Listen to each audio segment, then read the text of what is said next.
On arrive à un point lourd de l'ordre du jour. C'est la modification numéro 3 du PLU. On a lancé, vous le savez, une modification générale, une révision générale du PLU, mais il y avait en cours une modification qui était mise à consultation, à concertation, et M. Boucher va nous dire où on en est. Je vais vous dire où on en est et j'espère que vous allez la voter, qu'on va terminer cette modification ce soir. Donc ça va un peu plus loin que là où on en est. Nous nous sommes permis à l'atelier d'urbanisme de faire une projection qui reprend, un diaporama qui reprend l'essentiel de la délibération.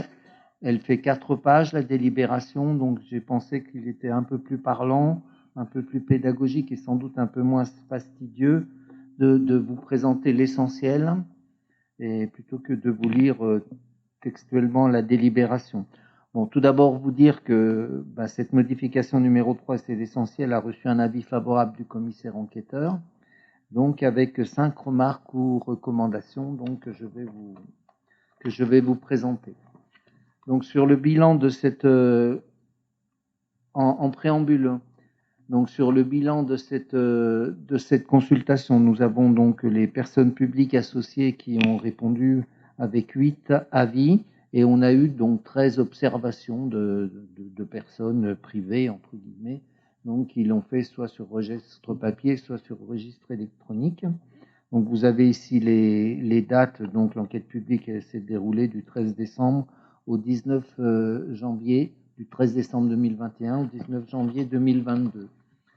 Je voulais reprendre les principales évolutions de la modification numéro 3 qui n'ont pas été sujets ni de dépôt ni de remarques, donc, mais qui sont quand même essentielles et qui vont, je vous le rappelle, je vous l'avais fait dans la présentation lorsque nous avons ouvert cette modification numéro 3.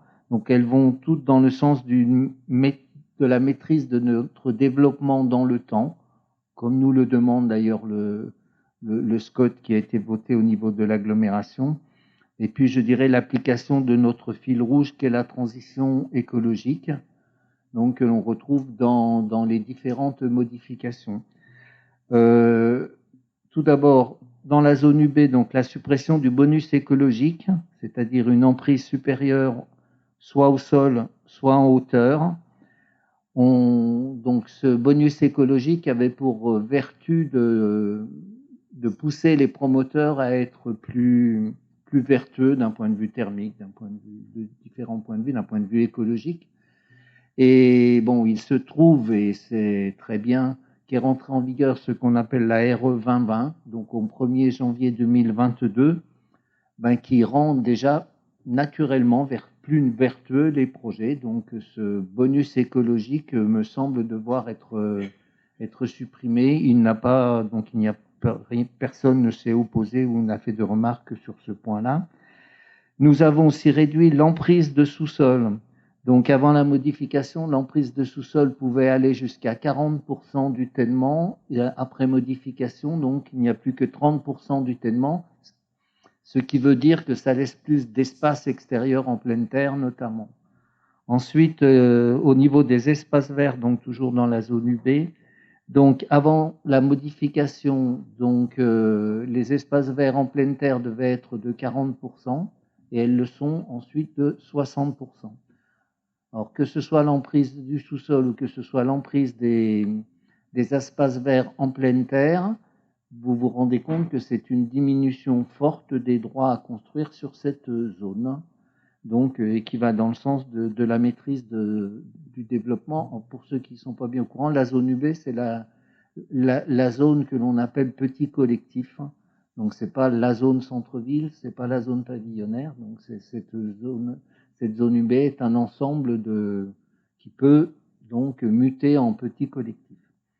Ensuite, on a mis en place 4 plans d'épannelage, donc rue de la Paix, rue des Platanes et rue du Faucigny. Alors, un plan d'épannelage, c'est une hauteur qui est inférieure à ce que la zone permet, alors, pour différentes raisons, parce que la rue est constituée comme ça, enfin voilà, il y a différentes raisons. Ces plans d'épannelage aussi diminuent la possibilité de monter en hauteur, donc en droit à construire. la mise en place d'un plan masse, d'une marche de recul, donc avenue Jules Ferry pour les deux, et la création d'un chemin piéton donc entre la rue de Romagny et la rue des Tournelles, devant actuellement chez Telmont. Ont été aussi proposés, et sans remarque, la mise en place de 7 arbres remarquables, donc sur des parcelles privées notamment, la création d'un espace boisé classé et de 4 espaces verts protégés, la création de 3 nouvelles zones N, donc non constructibles, au chemin côté rue de Beaulieu et sur le parc Mila-Racine, 2 bâtiments supplémentaires protégés, donc rue Paul-Bert et avenue Jules Ferry, 6 secteurs donc, qui ont évolué en zone UC dans le sens d'un agrandissement de cette zone pavillonnaire, 3 classements en zone d'équipement collectif, en zone UE, et puis l'intégration d'un zonage NG, donc dans les bois de Rose, pour le projet d'extension de l'aire d'accueil des gens du voyage. Donc c'était, je dirais, l'essentiel de cette modification du PLU qui n'a pas fait l'objet de remarques ni de dépôts. Voilà. Ensuite, il y a eu donc 5 points qui ont fait l'objet donc de remarques du commissaire enquêteur, soit suite à des remarques des PPA ou des personnes privées. Donc l'OAP de l'îlot Jean de Faux, l'OAP de la Chamarette, OAP étant orientation d'aménagement, l'extension du parc service technique, le classement en zone N pour le parc Mila-Racine et un espace vert protégé numéro 2. Je vais les prendre point par point et vous faire à chaque fois une proposition de modification suite à l'enquête publique. Voilà. Donc ce que vous allez voter, enfin, si vous le votez, c'est ce qui est proposé. Alors ça, c'était la proposition initiale avant l'enquête publique, donc sur l'îlot Jean de Faux. Donc, qui, comme vous pouvez le voir, protégeait l'ensemble du bâti, donc temple et cure. Alors, on ne sait jamais si c'est cure ou pas cure, hein. Cure ou presbytère, je ne veux fâcher personne. Donc, c'est l'ensemble qui était donc bâtiment à conserver.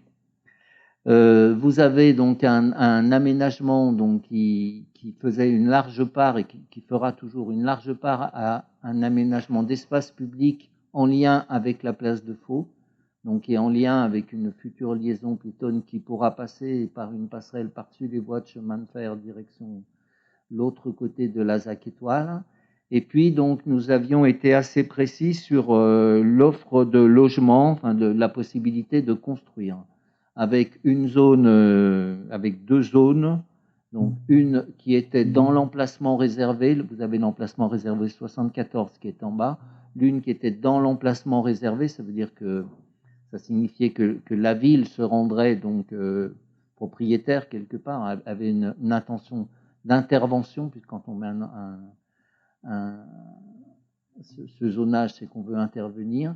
Et puis on ne l'avait pas mis sur l'autre partie de l'autre côté de la voie intérieure que vous connaissez, hein, qui est une voie privée.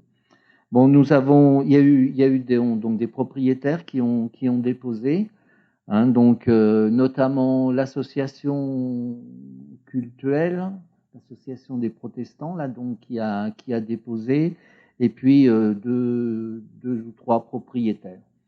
Et donc, nous avons eu, on a discuté bien sûr avec le commissaire enquêteur, c'est un chemin, hein, une modification. Et donc, il nous fait les propositions suivantes. Donc, c'est son avis, hein, si le temple apparaît comme un élément architectural patrimonial pour être classé, la cure ne représente pas le même intérêt. C'est-à-dire qu'il nous propose de suivre en partie en tout cas, ce que souhaite l'association. L'association souhaitant plutôt être libre de faire ce qu'elle veut sur l'ensemble. Ce qui veut dire qu'elle serait prête, l'association, à faire une promotion immobilière dans laquelle elle se réinstallerait. Donc, c'est-à-dire de démolir à la fois le temple et le presbytère. Et comment dire, le temple n'étant pas consacré. Je ne suis pas un grand spécialiste, je m'en excuse, des affaires religieuses, mais donc chez les protestants, le temple n'est pas consacré et donc ils peuvent ils peuvent exercer leur culte dans tout lieu. Voilà. Je vous propose de suivre donc l'avis du commissaire enquêteur qui lui nous redit que le temple apparaît comme un élément architectural patrimonial.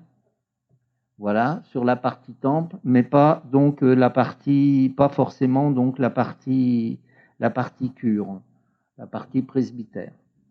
Ensuite, il nous dit qu'au stade actuel des études dans la légende de l'OAP, seuls de simples aplats de couleurs signifiant les orientations possibles devraient être indiqués. C'est-à-dire qu'il nous dit en gros qu'on est trop précis sur la partie sur les implantations. Voilà. Et puis, donc, il nous conseille une reprise des échanges avec les propriétaires, donc il doit être mené. Mais ça, nous l'aurions fait sans qu'il nous le recommande. Voilà, je vous propose alors, on a essayé de faire le plus pédagogique possible, mais c'est pas simple. À gauche, c'est ce que je viens de vous présenter. À droite, ce sont les modifications. Donc, je vous propose donc un agrandissement de périmètre d'implantation du bâti en incluant les parcelles situées de l'autre côté de la voie privée, c'est-à-dire que, comme le dit le commissaire enquêteur, on pose un aplat sur l'endroit qui peut être construit. Donc, c'est-à-dire, nous, on avait a priori gardé une voie intérieure et puis ça qu'on pouvait construire de part et d'autre, avec une hauteur de R+2 sur le sud. Bon, on reste là, on suit sa recommandation, c'est-à-dire il nous dit pour l'instant, je trouve que vous êtes trop précis, d'accord. Si vous mettez en place une ZAC ou quelque chose, vous travaillerez sur un projet, et c'est en fonction de ce projet que vous choisirez le projet donc qui vous est proposé. Ne soyez pas trop précis dans les implantations. Voilà, donc je vous propose aussi donc de garder comme le bâtiment de culte à conserver et d'enlever donc la partie presbytère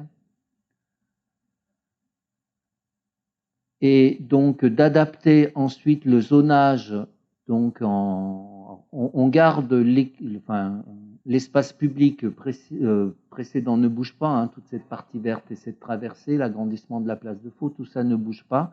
Donc on bouge par contre l'emplacement réservé 74 qui est agrandi aux parcelles donc, qui étaient au sud. Voilà, donc le projet que l'on se mènera sur cet ensemble-là. Est-ce que je suis clair? Ça vous paraît clair pour cette partie-là? Oui? Ah ben, je suis bien content parce que c'était assez compliqué. Je vous propose de passer donc à l'OAP de la Chamarette. Donc ici, vous avez donc vous dire que nous avons travaillé avec l'association donc qui gère les biens de la Chamarette pour des échanges de terrain. Et nous sommes tombés d'accord sur ces échanges de terrain qui dirait, en gros, quand on voit là, la partie qui est en vert appartiendrait à la ville et la partie qui est en rose ou mauve, je sais plus, et jaune serait la propriété donc de l'association. Voilà, donc on fait un remembrement, j'ai envie de dire, si vous voulez, avec l'intention de créer un square et puis d'avoir une plantation d'arbres à haute tige le long de la voie, et puis que la propriété donc se cale au sud, proche de la propriété actuelle de la Chamarette. Voilà, donc pour ça, il était nécessaire d'avoir des terrains qui aient à peu près la même valeur. C'est pour ça qu'on a proposé de mettre tout en équipement public, qui inclut bien sûr les équipements d'intérêt général qu'est une école, type la Chamarette. Donc ce qui est demandé donc par le commissaire enquêteur, c'est de modifier l'OAP de la Chamarette afin de permettre la réalisation ultérieure d'équipements d'intérêt collectif à la place du terrain de sport, c'est-à-dire qu'il nous conseille d'inverser. C'est-à-dire que là, on avait une partie construite, la zone de construction était éloignée de la voie et la zone de terrain de jeu sur le terrain de jeu actuel. Donc il nous propose d'inverser. Donc, nous avons un peu réfléchi à savoir si on donnait suite ou pas, et on a trouvé une amodiation qui me paraît intéressante. Si vous voulez bien passer la slide suivante, c'est de faire comme ça, de se dire, bon, on rend possible l'inversion, en gros. C'est-à-dire tout ne peut pas être construit, mais soit on construit loin de la voie et on laisse le terrain plus près de la voie, soit on inverse. Donc, les deux seront possibles. Donc, si l'association a un projet de construction, il pourra le faire soit d'un côté, soit de l'autre, mais pas sur les deux terrains. Parce qu'il est nécessaire de garder un espace de plein air aussi. Voilà ce que je vous propose. Si c'est compréhensible, oui. OK. Ensuite, c'est pas compréhensible. Alors, je reviens en arrière. Excusez-moi.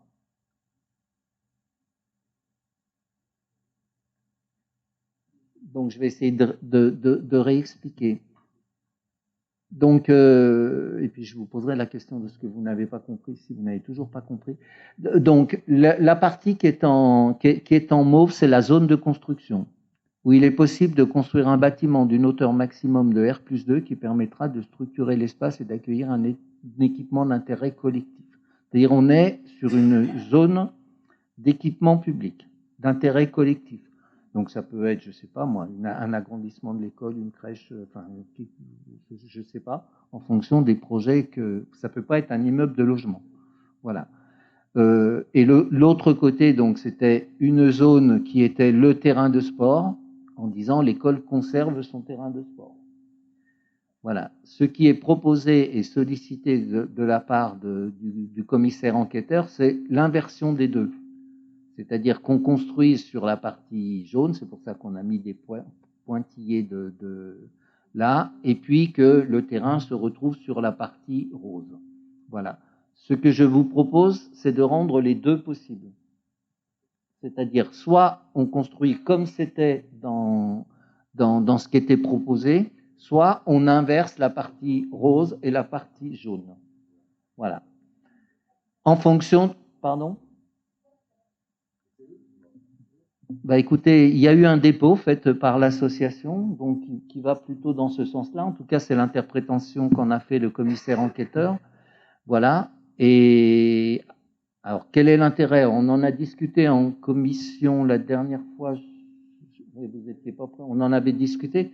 Alors, il y a plusieurs possibilités. Hein. Moi, je me disais, c'est plutôt mieux de construire éloigné de la voie. Il y a certains de mes collègues qui ont répondu que c'était plutôt mieux d'être en cours de récréation, en terrain de sport, éloigné de la voie. Et que dans une école moderne, je veux dire, on pouvait être près de la voie sans que ça pose de problème. Voilà. Donc moi, je ne veux pas aller plus loin. C'est pas moi qui vais faire un projet de construction. Hein. C'est pas nous qui allons mener un projet de construction sur la Chamarette. Donc les deux sont possibles. Voilà. Donc je vous propose de suivre la recommandation ou la remarque du commissaire enquêteur, c'est-à-dire de rendre possible à mètre carré de construction égal, donc sur les deux implantations. Est-ce que c'est clair? Ça va mieux. C'est déjà bien, Madame Maïka. Je vais essayer. Ah, la grande flèche blanche. Ça s'appelle, c'est un cône de vue. Vous savez que M. Gaconnet est très à cheval sur les cônes de vue. Alors c'était l'un des arguments que j'avais moi pour ne pas construire le R+2 là, c'est-à-dire que quand on est sur le rond-point, puisque les cônes de vue, il faut les voir depuis les espaces publics, hein, notamment, et donc là on a un cône de vue qui est total, j'ai envie de dire, jusqu'à la construction actuelle de la Chamarette. Bon, de toute façon on est en R+2, donc voilà, la flèche c'est un cône de vue, c'est écrit dessus. Voilà. On ne déplace pas l'ensemble de la construction sur le parking. Sur le parking, si c'est ça que vous aviez compris, c'était une mauvaise interprétation. Donc, on ne construit pas la Chamarette sur le parking Aircoast. Je tourne la page. Donc là, un point où je vais vous proposer de reculer complètement. tout simplement. Nous avions prévu donc à la fois donc le classement en zone donc UE du PST actuel, ça on va le garder. Le classement de la parcelle qui est à côté le long de la rue Lavalette, d'accord, en mettant donc un emplacement réservé, l'emplacement réservé 71, et puis donc en le mettant aussi en zone UE. Alors, il y avait une intention claire cachée derrière, hein. Enfin, elle n'est pas bien cachée d'ailleurs, c'est-à-dire que on voudrait se donner la possibilité d'avoir plus de terrain pour se donner l'aisance éventuellement dans un prochain mandat que le parc des services techniques actuel, donc dans le quartier de Romagny, soit déplacé à cet endroit-là. Enfin, c'est une possibilité. C'est une réserve foncière assez importante que l'on a là, où on a le parc des services techniques, la Fourrière, et c'est sans doute un peu restreint pour avoir l'ensemble de nos services, et ça serait préférable d'avoir un terrain un peu plus grand. Bon, il nous a été fait des remarques à la fois par, je crois, la Chambre des métiers, la CCI et même Annemasse Agglomération. Donc, c'est vous dire, voilà. Donc, je me suis fait retoquer par Annemasse Agglomération. Donc, ouais, bon, je vais dire avec raison, Annemasse Agglomération a raison. On est un peu rapide, puisque vous savez qu'on l'a mis aussi cet espace-là, enfin plus largement cet espace-là dans un PAPAG, dans un périmètre d'attente. Et donc, il nous est recommandé, enfin, par Annemasse Agglomération en tout cas, d'attendre que soient déterminées les différentes fonctions de ce périmètre d'attente avant de se positionner pour cet endroit-là. Donc, je vous propose donc de retirer l'emplacement réservé, de garder en zone UE notre parc des services techniques, hein, puisqu'il nous appartient. Donc, voilà, ça ne bouge pas, et de ne pas mettre en zone UE la parcelle le long de la rue Lavalette, en attendant donc que le PAPAG ait déterminé l'ensemble des choses. Mais je continue à penser que c'est une bonne idée d'acquérir. Voilà. Monsieur le vice-président de l'agglomération. Voilà. Il arrive que la ville soit beaucoup plus rapide que l'agglomération.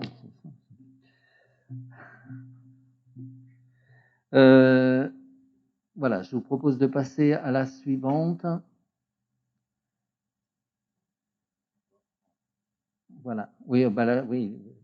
Enfin bon, là, je pense que c'était clair. Bon, ici, c'est une remarque que fait le commissaire enquêteur un peu tout seul, puisqu'il n'y a pas eu de dépôt à ce sujet-là. Mais pourquoi pas, hein, il n'y a pas de souci. Avant la modification, nous étions dans la situation suivante, c'est-à-dire il y avait un emplacement réservé 65 pour acquérir une partie de la parcelle d'un propriétaire privé. Nous avons acquis cette parcelle. Donc, on a levé l'emplacement réservé puisque la parcelle était à nous, hein, elle fait partie du futur parc Mila-Racine. Donc, il nous recommande, le commissaire enquêteur, de mettre cette acquisition en zone N. Pourquoi pas? Donc, à partir du moment où ça nous appartient, enfin, il n'y a pas de souci particulier, hein, elle fait partie du parc, donc on admet qu'on la mette en zone N. Voilà. Ensuite, dernier point, c'est un point plus de détail. Donc, avant la modification, donc c'était comme ça. Donc, avec un espace, enfin, avant l'enquête, donc c'est rue de Romagny, pardon. On est rue de Romagny. Donc, c'est une propriété qui est bien boisée, qui est intéressante. Donc, nous voulions protéger un peu plus l'espace vert protégé, enfin l'espace boisé. Et donc, nous avions mis une servitude telle que sur la photo du milieu là. Les personnes qui sont venues nous voir ont déposé en disant on n'est pas contre la protection. Enfin, je veux dire, elle est forte, hein, la protection. Ça veut dire que ça reste maison, hein, telle qu'elle est là. On n'est pas contre, mais laissez-nous quand même Ils ont une partie en fond de parcelle qui est une petite construction en fond de parcelle. Laissez-nous éventuellement la possibilité de la faire évoluer. Donc, je vous propose d'aller dans ce sens. Ça ne met pas en cause notre intention donc de garder cet espace vert. Voilà, c'est-à-dire qu'on la rend pas. Enfin, la parcelle, elle n'est pas possible en construction d'immeubles à la place dans l'espace, mais ça permet l'évolution donc de leur propriété bâtie. Voilà de ce qui est proposé. Alors, je peux aussi vous lire les 4 pages de la délibération. C'est pas la peine, monsieur Boucher. C'est une possibilité. Je me suis entraîné, hein, ça dure une dizaine de minutes. Mais enfin, ce que je vous ai présenté reprend donc l'essentiel. Donc, ce que nous votons les modifications après, enfin, des modifications que je vous ai proposées là. On est bien d'accord. Sur les 5 points. Ce qui est proposé donc au Conseil et ce qui sera dans la modification numéro 3 inclut donc les modifications après enquête publique. Très bien. Est-ce qu'il y a d'autres interventions? Oui, Madame Meca. Oui, alors je vais revenir déjà sur un point concernant l'évolution des constructions respectant les nouvelles normes, je ne sais plus comment ça s'appelle, 2020, la nouvelle 2020 au lieu d'être la 2012. Donc ça concerne toutes les habitations qui vont être, les immeubles qui vont être construits sur les terrains concernés devront respecter cette nouvelle norme. Ce qui signifie que, est-ce qu'on pourrait pousser un peu plus loin en demandant également que, vous n'êtes pas sans savoir que je suis sur des locaux professionnels, et qu'on puisse pousser un peu plus loin pour que les locaux aussi qui sont mis à disposition et en vente soient également respectueux de cette norme-là. Parce que je ne trouve pas ça normal que vous habitiez dans un immeuble qui respecte l'environnement et que la mise à disposition de locaux en dessous ne respecte rien du tout et ne rentre pas dans les normes environnementales. Donc voilà, c'est un petit plus qu'on pourrait peut-être rajouter dans nos décisions. Après, il y a une partie que vous n'avez pas détaillée, c'est concernant les, je crois, 6 maisons qui passent en zone UC. Est-ce qu'on peut avoir un peu plus de détails sur ces lieux-là?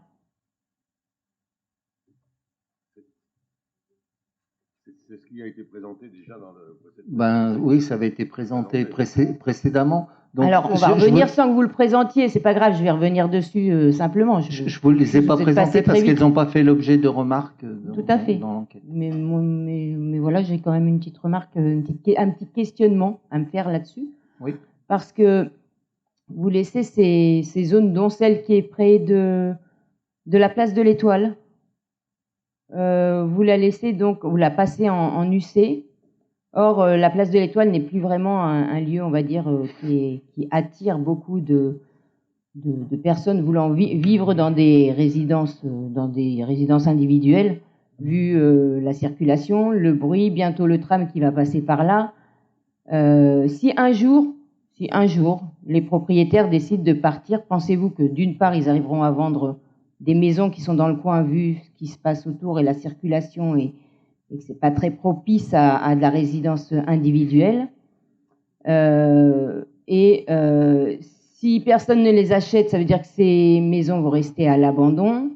Est-ce qu'on ne peut pas avoir une réflexion un peu plus, on va dire, étudiée, ou je sais pas, par rapport à des endroits comme ça qui sont peut-être pas faits uniquement pour du résidentiel, mais je sais bien qu'on ne veut pas plus construire de collectifs, et je suis d'accord avec vous, je vous suis là. Non, mais c'est une zone UC. Une zone UC n'empêche pas non plus la construction complète d'immeubles. Hein. Ça dépend juste de la limite des immeubles, mais ça ne réduit pas complètement la construction d'immeubles. Sur la définition d'une zone UC, non. Peut-être que c'est ce que vous avez mis dans votre PLU, mais la définition d'une zone UC, c'est la possibilité d'avoir dessus des petits logements individuels ou du petit logement collectif. Donc, si, ça existe. Si, je vous le confirme, ça existe.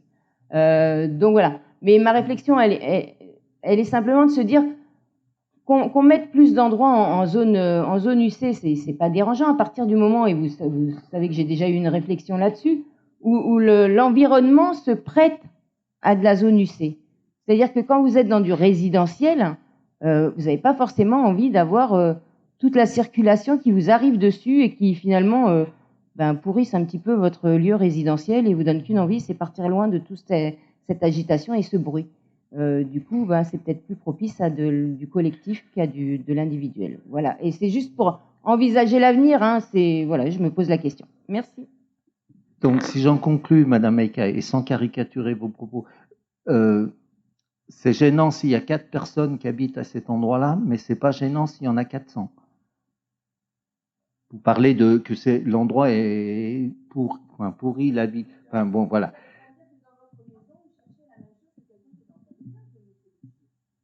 Je sais pas. Peut-être, je sais pas. Je sais pas répondre à ça. Il y a des gens qui habitent en immeuble parce qu'ils n'ont pas la possibilité d'habiter en maison financièrement. Donc je sais pas s'ils font un choix. Voilà. Je reviens sur le fond parce que sur le fond vous avez raison, Madame Meika. Ça nous a beaucoup interrogés. Et pour être parfaitement transparent, et je vais être transparent avec vous, on a reçu avec Tan Nguyen les propriétaires d'une des 2 maisons, ça concerne 2 maisons à cet endroit-là, donc sur la route de Romanie, donc près du rond-point de l'Étoile. Ces 2 maisons, ce sont des maisons qui sont en très bon état, qui sont des maisons, donc je vais mettre des guillemets, qui tiennent la route. L'une a été rénovée récemment. Voilà, l'autre est une grande propriété avec une importante végétalisation. C'est un beau ténement, voilà, qui est très végétalisé. Et effectivement, la question se pose à ces endroits-là, c'est est-ce qu'on les fait muter ou pas muter? Alors, si on les fait muter, j'ai des tas de remarques sur la bétonisation de la ville, vous avez des amis qui sont spécialisés dans ce genre de remarques, je ne vais pas le citer, mais il est un de vos amis, où j'ai droit à chaque fois ça, c'est-à-dire on détruit les maisons pour construire des immeubles, c'est absolument inadmissible.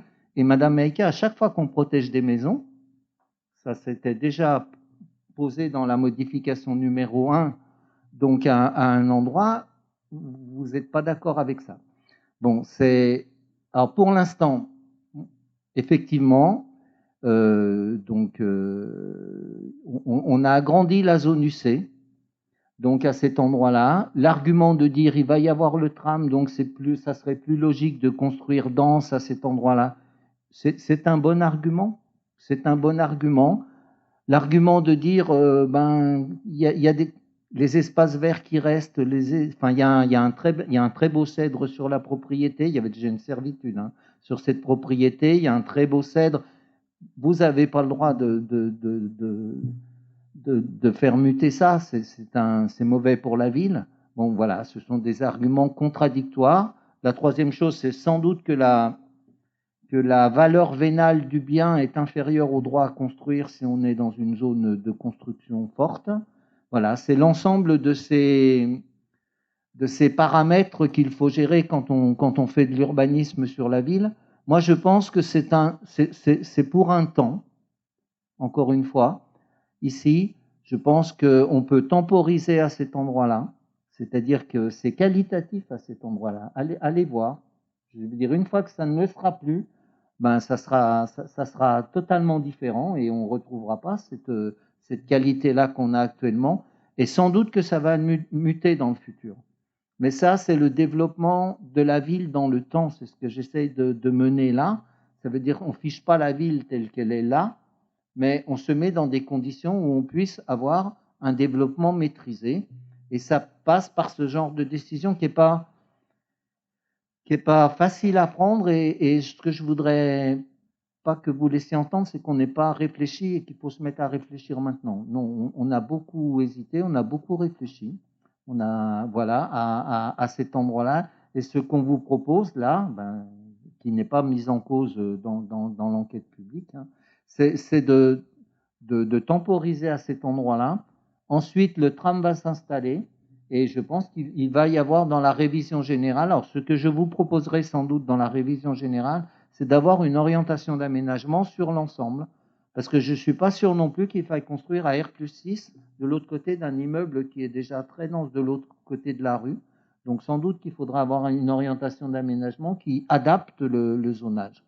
Voilà, donc ce que je vous propose, Madame Maïka, c'est qu'on fiche les choses un temps comme ça, parce que c'est qualitatif pour l'instant, et puis d'avoir une orientation d'aménagement dans la révision générale, donc qui permettra sans doute une mutation du lieu en étant attentif à une densification raisonnée. C'est un peu ce que j'ai expliqué aux propriétaires qui sont venus nous voir. Ouais, je salue l'explication de Michel qui apporte un peu de rationnel. Parce que, Madame Maïka, votre intervention, oui, vous pouvez souffler, lever les yeux au ciel. Moi, ça me fait bouillir. Ça traduit quand même une forme de mépris, j'allais dire presque de classe, sur le fait qu'on vit en maison, donc on a le droit à la tranquillité, on vit en appartement et on a le droit au bruit, à la pollution et aux voisins. Écoutez, c'est quand même quelque chose on a le droit d'être en appartement et d'avoir le droit de regarder par la fenêtre et de voir une maison, de voir une haie. On a le droit de sortir de chez soi et de profiter un moment. Et on a le droit aussi d'avoir un pavillon, une résidence, parce qu'on a peut-être la chance d'avoir les moyens de l'avoir et d'avoir une haie qui quand même va vous protéger du bruit et de la fureur, j'allais dire. Mais enfin voilà, allez dire que parce qu'il y a de la circulation, c'est insoutenable pour une personne qui vit dans une maison, et que parce qu'il y a de la circulation, il doit y avoir uniquement des personnes qui vivent en appartement et qui, pour beaucoup, sont obligés de vivre en appartement parce qu'ils n'ont pas d'autre moyen que de vivre en appartement. Je trouve ça assez méprisant. Voilà, c'est quelque chose qui me fait bouillir depuis tout à l'heure et je tenais à vous le partager, puisque vous aussi, bien régulièrement, vous avez le droit à vos coups de gueule. Merci, Monsieur Diaconin. Oui, bah, de toute façon, forcément, l'urbanisme est passionnant et provoque de magnifiques débats. Non, mais c'est vrai que quand on prend un tout petit peu de hauteur, en fait, aujourd'hui, pourquoi on en arrive à un tel constat, c'est qu'aujourd'hui, il y a eu, je ne vais pas dire une anarchie dans les constructions, mais c'est vrai qu'on retrouve avec du R+9 à 150 mètres. Vous parliez de confort, Monsieur Beauchot, à l'instant. Bah, moi, je vais avoir la chance d'avoir un bâtiment qui va se construire à 100 mètres même pas 100 mètres, qu'est-ce que je dis, à 50 mètres de ma fenêtre, et que je ne verrai plus beaucoup le soleil, ni même une maison, ni même un peu de verdure. Et c'est vrai que là-dessus, je comprends la remarque de Pascal Maïga, et je comprends aussi les arguments de M. Boucher. Il faut faire des choix, vous les faites, on ne les partage pas tous forcément, ni même tout le temps, mais c'est vrai qu'on a un peu l'impression de cette anarchie. Cette place de l'Étoile est quand même, je ne vais pas dire un symbole, mais en tout cas un endroit important de notre ville. Et c'est vrai que voilà, on fait un 360 et on se rend compte qu'on a une bâtiment de chez Préma, on a un paquebot, on a un bar de l'Étoile qui... enfin, on a vraiment que c'est vraiment le paysage et le tableau admatien qu'on retrouve en faisant un 360 à la place de l'Étoile. Je vais rebondir moi sur le CTM, enfin sur le centre technique. C'était une excellente idée, Monsieur Boucher. Je crois que c'était dans un très bon programme aussi des élections municipales de déplacer le CTM à cet endroit-là. Donc, dommage que votre maire et également vice-président ne vous aient pas soutenu dans cette démarche. Mais pourquoi pas. Après, la question qui aurait pu découler de tout ça, mais ce n'est pas forcément le débat ce soir, c'est de savoir mais qu'est-ce qu'on faisait après à cet endroit-là, en tout cas, parc Eugène Maître. Enfin, par rapport juste finirai là-dessus, par rapport au lieu de culte, au temple. Voilà. J'ai rencontré effectivement ces personnes-là pendant la campagne, et c'est vrai que je leur ai dit, ben, si vous voulez démolir le temple, je vous souhaite bien du courage, du ressenti qui va être provoqué et l'émoi qui va être provoqué au sein des Annemassiens, et on mettra forcément la pierre, enfin la faute sur le maire qui serait en place à l'époque. Et c'est vrai que là-dessus, vous allez le protéger, mais je me dis qu'ils vont être aussi, eux, dans une complexité assez importante, puisque leur souhait était effectivement de partir dans un ré d'immeubles, je m'en souviens très bien, et là, vous allez leur figer leur temple à vie, sans forcément qu'ils aient forcément de nouveaux locataires à trouver pour un tel lieu. On va la racheter. Oui, j'ai attendu. Madame Meka. Allez-y. C'était juste pour rappeler qu'il y a quand même toujours une maison qui traîne au milieu des constructions qui sont rue des Aravis. Et que ça aussi, si on s'en souvient bien, il y a une petite maison qui est restée là au milieu. Ça ne vous a pas gêné pour continuer à construire l'immeuble. Alors que, voilà, c'est pas un confort de vie, je pense, ni pour les les gens qui habitent dans cette maison, et puis l'immeuble a vue directe sur le jardin, je sais pas, et la circulation qu'il y a autour, je suis pas sûre que ça les fasse Madame bien Maïka, vivre non plus. on va Voilà. en rester là parce que l'histoire, on la connaît, on va la reprendre peut-être en détail. Voilà, mais faut pas caricaturer cette histoire. Monsieur Boucher, et puis on va peut-être ensuite passer au vote. Non, mais enfin, de temps en temps, Madame Maïka exagère, donc il faut lui dire. Monsieur Bochot lui a dit. Laissez-moi, je vous ai laissé la parole. Je vais répondre à Monsieur Gaconnet d'abord dans un premier temps. La situation, elle n'est pas toute simple, Monsieur Gaconnet, sur ce tellement. Je voudrais juste vous dire que ça laisse la possibilité, et c'est pas ce que je souhaite, hein, clairement, mais ce que nous allons voter ce soir ou pas, je ne sais pas si vous allez le voter ou pas, permet une promotion immobilière sur le tellement. C'est-à-dire que le presbytère peut être démoli puisqu'il n'est plus protégé, et une promotion immobilière est possible. On l'a regardé, donc il y a une faisabilité qui est possible. C'est-à-dire qu'il peut y avoir une vente de terrain à un promoteur et l'association peut se réinstaller dans des locaux. Voilà. Restera la partie temple. Alors, voilà. Je veux dire, moi, je ne me sens pas le droit, Monsieur Gaconnet, de laisser démolir ce temple. Voilà. J'espère que vous partagez ça, Monsieur Gaconnet.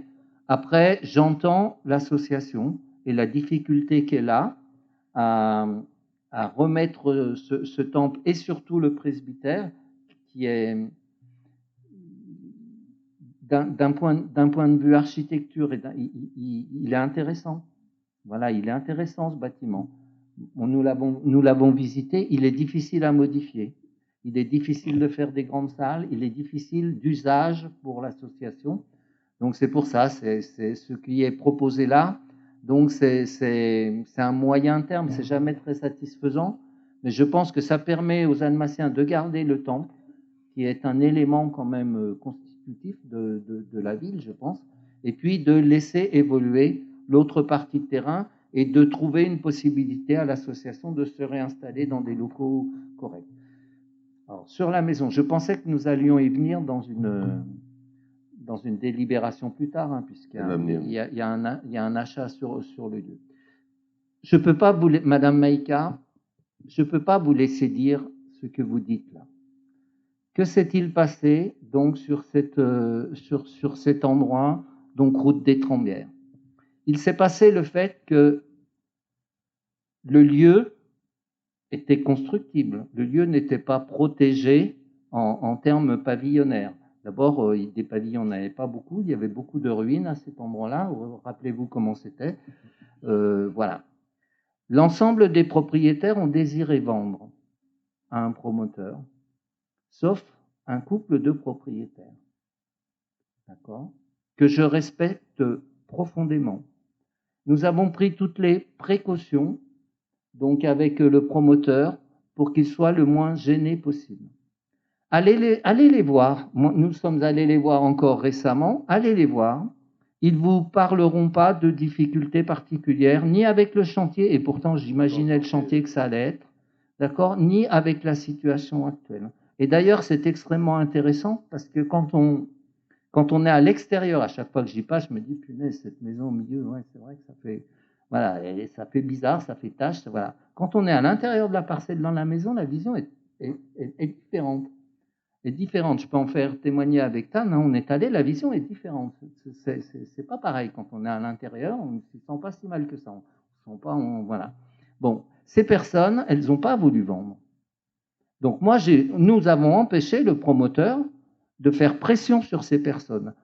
Il y avait un autre promoteur sur lequel nous avons refusé le permis à un moment parce qu'il a fait pression sur ces personnes-là pour que leur maison soit détruite et qu'ils soient déplacés. Nous avons dit non, on s'est fâché tout noir avec eux, on a dit non.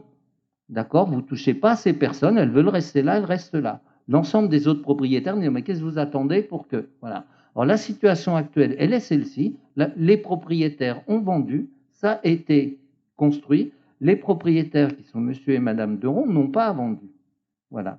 Et il y a une proposition qui leur est faite depuis le début et qui leur est toujours faite, d'accord, que le promoteur achète en nue propriété leur maison, de façon à ce qu'ils en gardent la jouissance jusqu'à la fin de leur vie. C'est ce que nous avons, c'est ce qui est souhaitable. Et ensuite, le réaménagement de l'endroit. Voilà. Pour l'instant, bon, ils ne désirent pas vendre toujours. Hein. La dernière fois, je n'ai même pas réussi à les convaincre de dire vous pouvez vendre en nue propriété. Hein. Maintenant, je pense que vous valorisez votre argent et vous pourrez vivre jusque-là. Bon, pour eux, ils sont bien là où ils sont, dans les conditions où ils sont. Voilà, nous avons rencontré deux personnes, je dirais, sereines à cet endroit-là. Et voilà, donc je ne voudrais pas qu'on soit accusé, parce que je l'ai lu, je l'ai vu, etc. Non, on ne spolie personne, d'accord, et on a respecté les personnes qui ne désiraient pas vendre. Donc je pense qu'à un moment, il y aura une évolution là, c'est-à-dire que ce qui est souhaitable, c'est qu'il y ait un rachat donc par le promoteur. Si ça ne peut pas être fait, qu'il y ait un séquestre de la somme équivalente pour que la propriété ou la ville ou je ne sais pas qui en devienne propriétaire lorsque que ça sera le moment pour faire évoluer les choses. Mais ne dites pas qu'on n'ait pas respecté le lieu, qu'on n'ait pas respecté les personnes, parce que ça, c'est assez insupportable. C'est tout le contraire qui s'est passé. Mais j'espère, M. Boucher, que Mme Meïka corrigera, avec toutes les informations que vous venez de donner, corrigera sa vision et qu'elle communiquera sur la réalité des faits. Comme ça, tout le monde sera satisfait et la situation sera claire. Moi, je ne veux pas ajouter à ce débat. Je vais souligner trois petites choses rapides. La première, c'est concernant la place de l'Étoile. Oui, cette place de l'Étoile, M. Gaconnet, n'est pas aujourd'hui à la hauteur d'une entrée de ville. Oui, c'est clair. Mais n'oubliez pas qu'il y a un aménagement considérable qui va profondément la changer, c'est l'arrivée du tram. Et les premiers projets que l'on a du passage du tram transforment complètement cette place et lui donnent le vrai visage, d'ailleurs, hein, d'une entrée de ville. Je ne reviens pas sur l'évolution possible des maisons hein, dans ce cadre-là, mais c'est un des aménagements, un des lieux, je crois, qui va beaucoup profiter de cette arrivée du tram pour être à la hauteur de ce que l'on peut souhaiter les uns et les autres. Sur le temple protestant, moi qui ne suis pas un jeune almacien et qui ai connu ça depuis très longtemps, je ne serai pas, vous l'avez dit, merci, je ne serai pas le maire qui détruit ce temple. Voilà, c'est clair, je le dis, moi je partage tout à fait les propos de Michel Boucher, et je trouve que pour les avoir rencontrés aussi souvent, discuter avec eux, ils souhaitent des locaux mieux adaptés aujourd'hui à la pratique du culte et à la manière dont ils se rassemblent. Ce sera possible sans aucun doute sur les espaces qui sont autour, et je crois qu'on arrivera à quelque chose qui leur conviendra et qu'on aura sauvé le temple, enfin le bâtiment, et qu'on leur a permis à la communauté protestante de pouvoir se réunir dans de bonnes conditions. Enfin, je ne voudrais pas laisser croire qu'il y a un conflit entre le vice-président de l'Aglo que je suis et le premier adjoint de la ville d'Annemasse. Je ne voudrais pas, parce que tout simplement, c'est l'histoire du Papag. Le Papag, c'était un périmètre d'attente. On porte ce Papag avec la commune de Villagrand dans le cadre de l'Aglo, et ce périmètre d'attente, il est justement pour définir ce que va devenir l'ensemble des lieux. Et j'espère, et là, vous allez voir qu'on se retrouve, dans le cadre du périmètre d'attente, la proposition qui a été faite sera, j'en suis sûr, celle qui sera retenue à l'issue du travail sur le périmètre d'attente et que l'on pourra agrandir nos locaux. Donc, même avec le sourire, il n'y a pas de conflit entre l'Aglo et le premier adjoint de la ville d'Annemasse en charge de l'urbanisme. Ceci étant, est-ce qu'on peut passer au vote de cette modification du PLU? Je rappelle bien, hein, Michel l'a dit, mais je rappelle bien, modification du PLU, c'est le document qui a été présenté au départ, avec maintenant les modifications qui vous ont été proposées, les 5 modifications qui vous ont été proposées. Est-ce qu'il y a des votes contre? Est-ce qu'il y a des abstentions? On a les abstentions de Mme Matougui, de M. Gaconnet, de Mme Meika et de M. Loiseau. Merci. Il y avait les procurations qui vont avec, monsieur. Merci. Ce débat long mais important, parce que quand on touche au PLU, je vous rappelle qu'on a lancé une révision, hein, donc vous imaginez le débat sur la révision dans quelques temps, ce sera extrêmement intéressant.